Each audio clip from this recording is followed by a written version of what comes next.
Fly me to the moon and let me play among the stars. Let me see what spring is like on Jupiter and Mars. In other words, hold my hand. In other words, darling, kiss me. Fill my heart with song and let me sing forevermore. You were all I long for, all I Assalamualaikum warahmatullahi wabarakatuh. Perkenalkan, nama saya Alu Juwanti. Saya dari program studi apoteker angkatan 6. Sebelumnya, pada kesempatan kali ini, saya akan memaparkan beberapa argumen saya sebagai pemimpin dalam menghadapi kesulitan di masa pandemi ini terkait dengan beberapa hal seperti berkurangnya omset apotik atau usaha farmasi lainnya. Terlebih dahulu, saya akan memaparkan beberapa hal terkait dengan COVID-19. COVID-19 merupakan penyakit menular yang disebabkan oleh jenis coronavirus yang baru saja ditemukan. Virus baru dan penyakit yang disebabkan ini mulanya tidak dikenal sebelum dimulainya wabah di Wuhan pada bulan Desember Tiongkok 2019. Hingga saat ini, COVID-19 menjadi sebuah pandemi yang terjadi di banyak negara di seluruh dunia, salah satunya Indonesia, di mana hingga saat ini Indonesia menempati urutan pertama dengan kasus positif terbanyak di Asia Tenggara. Dengan meningkatnya kasus positif COVID-19 tentunya memberikan dampak bagi semua orang, terutama pada bidang perekonomian. Adanya pembatasan sosial berskala besar, pembatasan sosial berskala kecil, batasan-batasan keluar rumah, serta karantina masing-masing tentunya memberikan dampak yang serius bagi para pembisnis dan juga usaha kecil menengah, tak terkecuali adalah layanan kesehatan seperti apotik. Ada sebagian besar apotik yang justru mengalami peningkatan, sedangkan yang lainnya hanya berjuang hanya untuk 1 atau 2 penjualan. Hal tersebut menunjukkan bahwa sudah saatnya kita sebagai pemimpin ataupun sebagai manajer memikirkan strategi apa yang harus diterapkan agar apotek tetap berjalan di situasi seperti saat ini. Di sini saya akan memaparkan 6 strategi yang sudah saya buat. Yang pertama adalah tidak hanya berjualan tetapi tunjukkan dukungan. Sudah seharusnya kita itu mengubah pola pikir kita dari biasanya. Biasanya kita hanya memikirkan bagaimana saya bisa menjual produk dengan lebih banyak, bagaimana saya bisa mendapatkan keuntungan lebih banyak. No, sekarang bukan saatnya kita untuk memikirkan hal seperti itu. Di tengah situasi seperti ini, cobalah berpikir bagaimana bisnis saya dapat mendukung pelanggan atau konsumen di tengah situasi krisis COVID-19 ini. Karena jika kita hanya terfokus untuk mencari keuntungan di situasi saat ini, belum tentu kita akan menghasilkan keuntungan. Namun, cobalah sekali-kali agar kita itu menawarkan layanan kesehatan ataupun produk kita kepada konsumen atau pelanggan yang membutuhkan. Strategi yang kedua, yaitu menggunakan topik atau kata kunci untuk target yang tepat. Virus corona ini bisa dibilang sudah menjadi trending topik dan merupakan hal yang wajar jika semua orang itu akan mencari tahu sendiri tentang COVID-19. Bahkan mereka akan membeli produk-produk yang bisa melindungi diri mereka dan mencegah dari penularan COVID-19. Hal ini tentunya menjadi peluang yang besar bagi bisnis, terutama untuk layanan kesehatan misalnya apotik. Dengan demikian, kita tuh dapat mengidentifikasi, menganalisa data secara online untuk mencari tahu siapa saja yang membaca berita tentang COVID-19 dan jenis konten apa yang diminati oleh masyarakat.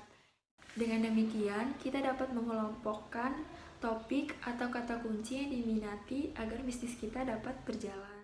Kemudian yang ketiga adalah bermain aplikasi dan konten online. Berjualan secara online merupakan salah satu solusi terbaik di tengah situasi saat ini. Kita bisa membuat aplikasi dengan fitur yang disesuaikan dengan kebutuhan konsumen dan bisa juga memasukkan konten online ke dalam aplikasi dengan catatan sebelumnya kita sudah mencari topik atau kata kunci sesuai dengan kebutuhan konsumen yang bisa dimasukkan ke dalam aplikasi. Selain itu juga saat kita ingin memasukkan konten yang kita buat harus relevan. Misalnya kita ingin membuat konten di bidang layanan kesehatan seperti apotek. Kita bisa memasukkan fitur tentang olahraga sederhana dan juga cara mengonsumsi suplemen vitamin yang baik dalam mencegah penularan COVID-19. Yang keempat adalah pastikan keamanan produk. Hal penting yang harus diperhatikan, kita harus menghindari segala kesan negatif yang dapat merusak nama bisnis kita atau nama dari apotek kita. Dengan cara pada saat kita membuat video promosi atau konten produk kita, usahakan produk yang kita gunakan adalah produk yang sudah berlabel dari Badan Pengawas Obat dan Makanan. Dengan begitu, konsumen tidak perlu khawatir lagi karena produk-produk yang kita jual sudah terjamin keamanannya. Kemudian yang kelima adalah berkomunikasi dengan pelanggan atau konsumen melalui media sosial. Pada saat kita memutuskan untuk melakukan penjualan secara online, tentu saja kita akan mengalami berbagai macam kendala. Seperti pada saat pelanggan meminta suatu produk dengan permintaan yang cukup tinggi, kita bisa mengalami kekosongan stok ataupun penundaan pada saat pengiriman logistik. Nah, hal-hal semacam ini perlu kita komunikasikan dengan pelanggan atau konsumen. Nah, kita bisa melakukan melalui media sosial, melalui email, Instagram, ataupun push notification pada aplikasi. Kita memberitahukan kepada pelanggan atau konsumen terkait kendala, mungkin estimasi waktu pengiriman yang lama, ada pengiriman yang overload. Nah, hal-hal semacam ini akan membuat pelanggan atau konsumen akan bertahan dengan kita jika kita selalu melakukan komunikasi dan memberikan pelayanan yang baik kepada konsumen. Kemudian yang keenam adalah targetkan pelanggan setia dan pemasaran yang relevan. Di situasi saat ini, alih-alih kita memikirkan untuk mencari pelanggan yang baru, bukan merupakan hal yang mudah. Lebih baik kita berfokus pada pelanggan yang pernah melakukan transaksi dengan kita. Karena pelanggan yang setia, sudah pasti mereka sudah percaya dengan produk dan pelayanan yang sudah kita berikan kepada mereka. Meskipun ada banyak kendala, namun mereka cenderung akan mengerti dan lebih paham. Selain itu juga, kita bisa meminta bantuan kepada mereka untuk melakukan promosi produk-produk yang kita jual melalui jasa endorse. Selain itu juga, kita dapat membuat materi pemasaran dan pesan yang bermanfaat bagi pelanggan sehingga pelanggan akan merasa terpikat dengan pelayanan kita. Mungkin sekian yang dapat saya sampaikan, kurang lebihnya saya mohon maaf. Wassalamualaikum warahmatullahi wabarakatuh. When somebody loved me, everything was beautiful. Every hour spent together, this within my heart. And when she was sad, I was there to dry her tears. And when she was happy, so was I. When she loved me. Through the summer and the fall, we had each other, that was all. Just she and I together, like it was meant to be. When she loved me.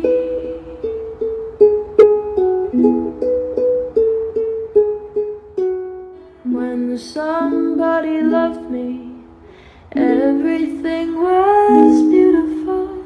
Every hour spent together, this within my heart.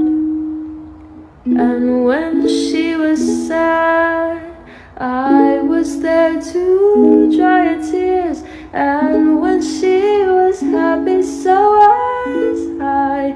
When she loved me.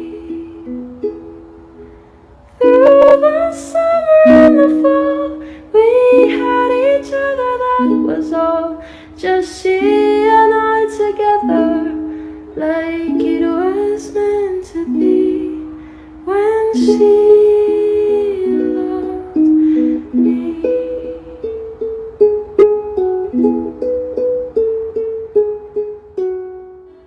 when somebody loved me. Everything was beautiful.